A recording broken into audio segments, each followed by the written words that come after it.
Hi there, I'm Nils with Learn to DIY, and today we're going to be showing you a small living room makeover featuring vertical shiplap. So after getting the room completely cleared out, our first task was to putty over all the nail holes and the drywall anchor holes and then get everything prepped for paint. We wanted to make sure the walls were in good condition. We used some Dried-X spackling and nail hole filler. This stuff is really convenient, and you'll see that we'll use it later on in the project as well. Next up, we start in with the blue stripe, and we'll put all of the paint colors themselves on our website so you can check that out if you're interested.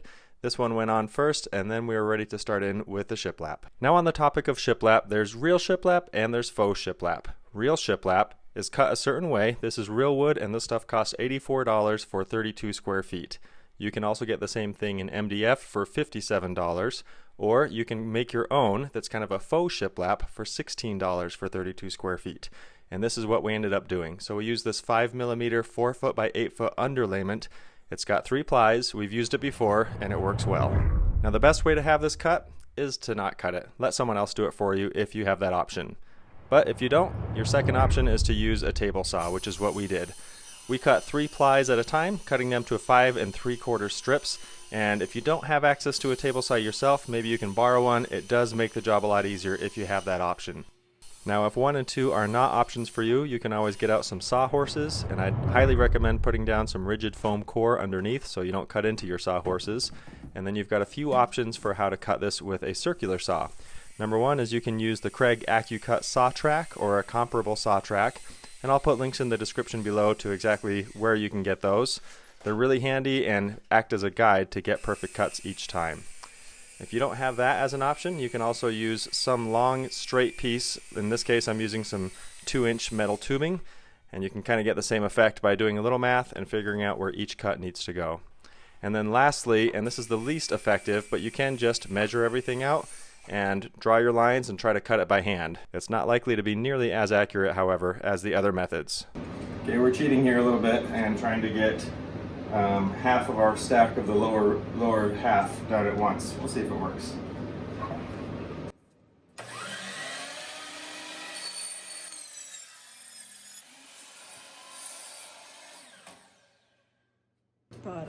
That is a beautiful thing. The nice thing about that is it totally reduces tear out when you stack them, so there'll be cleaner cuts on the end. Okay, once we've got our boards cut to size, at least even some of them to size, we're going to go through and sand all of the corners and edges on them so that there's no splinters or rough spots. So now that we've got all of our boards sanded down, they're looking really good, nice and smooth. I've stacked them all up on one side. We're going to paint all of one side, and I'm thinking I might just stand them up to get both sides, but we want to paint the sides of these to save ourselves the hassle. It's really difficult to paint these after they're on the wall. Just takes a lot more time. And while that's drying, we're going to mark the studs everywhere on the area that the shiplap is going. We're also going to pull out the outlets after turning the power off. And we'll do that just so that we can make sure that the shiplap will actually form the new surface that the outlets will mount to. So there's a few different ways you can mount these vertical shiplap pieces. If it's a narrower piece like this one's a little less than 6 inches, you're going to run into the issue where you'll have some that just don't touch any studs. And so for example, if we have one right about here, that's not going to go into a stud because we have one here and here. So you have a couple of options. One is to run some horizontal runners across there, whether it's 1x or even plywood like this, so that you can actually get it to tack into the boards wherever you run your vertical or your horizontal runners. Another option that we're going to choose to go with is to use a little bit of liquid nails on the back of these, a little bit of adhesive. So anytime we can be on a stud, we're going to nail into that stud. And if we're in an area where there is no stud, then we'll just use a little bit of liquid nails. The other thing is to always, when possible, start in a corner. Look for the most visible area and start in that corner and then work your way out. Then you're likely going to have to cut a custom piece for the last one in each row. We've got this one level.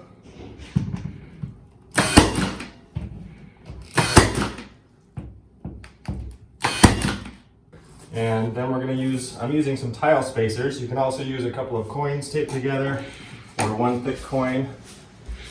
And I've got a stud right here that I'm going to nail into right about in the middle of the board. So I'm going to put my spacers in. Sometimes it's hard to get them all to stay. There's that and that. Okay, that looks good. I'm going to go 1, 2, and 3. And now that's solid, not going anywhere, and then I can just keep the pattern moving down the wall.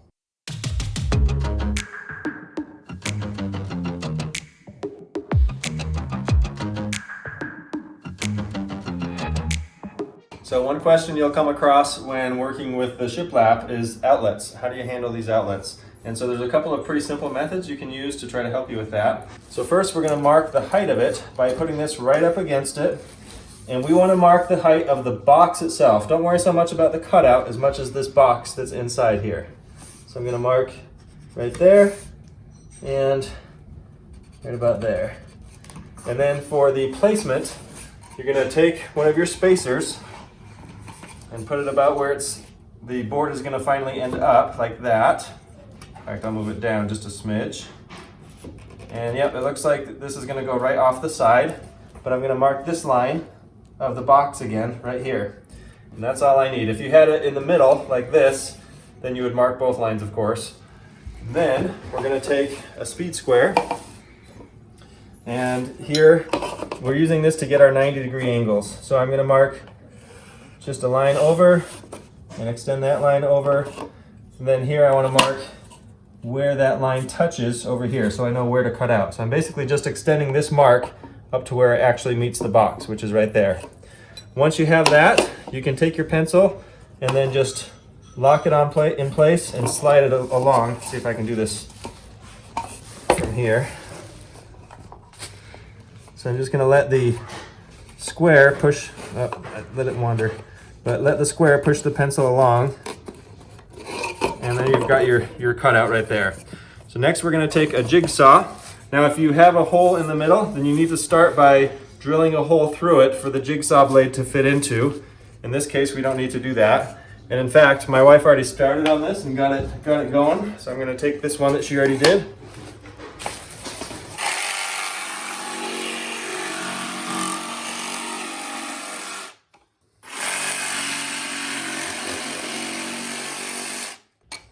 And we'll take a look and see what our fit looks like.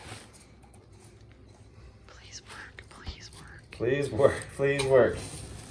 Okay, so we're a little high right here, but the bottom looks good, and I think that's still gonna work for us. And then these little flaps here, these are called mouse ears. When you put those on, when you're done, the mouse ears should sit on the actual shiplap, and that's what will hold it in the right position on the wall so that when you put your plate on, it sits perfectly right on the wall, just like it was built in the whole time. So now Katrina's going through and just filling in all the putty holes. We've got some of this pink, goes on pink, and dries white, Drydex. These little tubes cost about $4.50, and they're really nice because you can see when they're dry. And for just doing little touch-ups like this, it works out really well. After getting the holes all filled in, make sure to sand them down so everything is nice and smooth. And once that's done, you're ready to paint.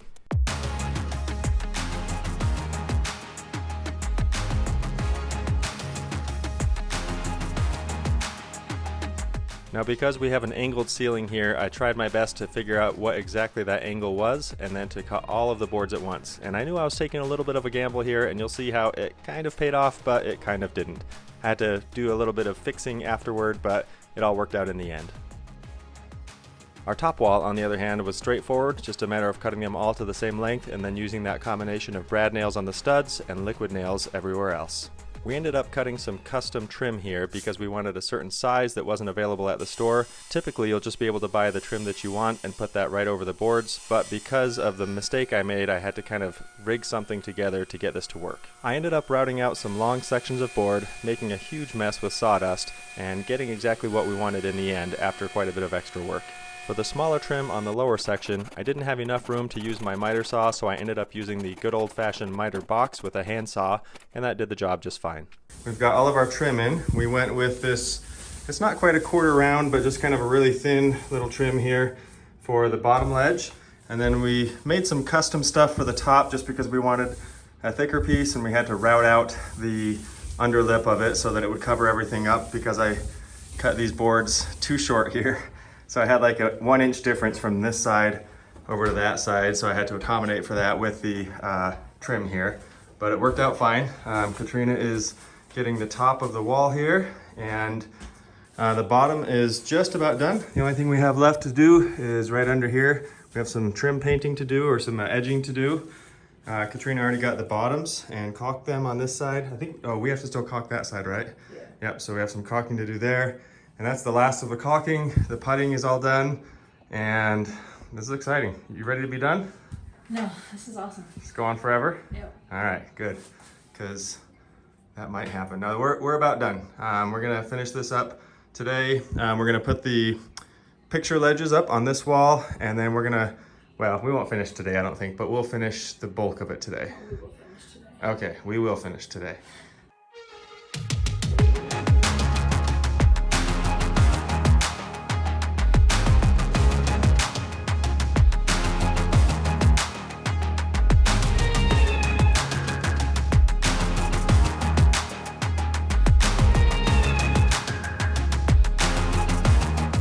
Once the paint was all done, we started to put all of the outlets back together, turn the power back on, and move the furniture in.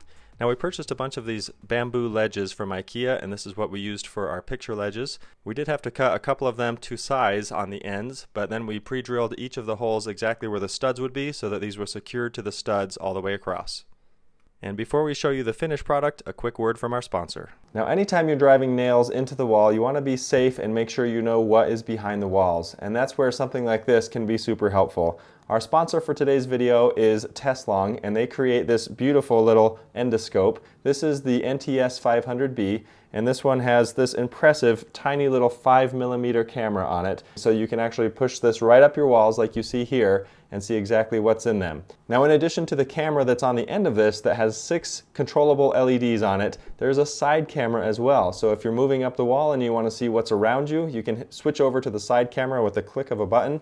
And then on this 5-inch display, you'll be able to see exactly what it's seeing. And it all gets saved to the included 32 gig micro SD card. So as you can see, we found all kinds of uses for this around the house. Everything from checking under the fridge for lost items, and that can be a scary place, to checking to see if there are clogs in your vacuum cleaner. I've included links in the description below if you want to check out one of these amazing little devices. And again, our thanks to TESLONG for sponsoring today's video. And there we have it. This is how everything turned out. We're really pleased with how it looks, and it looks like we finally have a nice living room. Have you ever updated one area of your house and it makes the rest of your house feel outdated? Well, that's kind of what's going on here. So maybe we'll have some more projects in our near future. We do have a few more ideas to complete the look of this particular room, but hopefully this provides some inspiration for your space. Be sure to head on over to our website at learntodiy.com, where you'll find all of the paint colors as well as the products that were used in this project. You can also follow us on Facebook, Instagram, TikTok, and other social media platforms to see what we're up to in between these projects. Now, one tip that saved us a ton of time in doing this makeover was cutting in without using masking tape. So we have a video right here where we have a professional teaching us exactly how to do that, where you use just your brush to cut in and you don't have to tape everything off. Sometimes it's faster just to tape, but in a lot of cases, especially in these tricky spots up here, it's really nice just to be able to cut in with a brush. Thanks for watching, and we'll see you on the next one.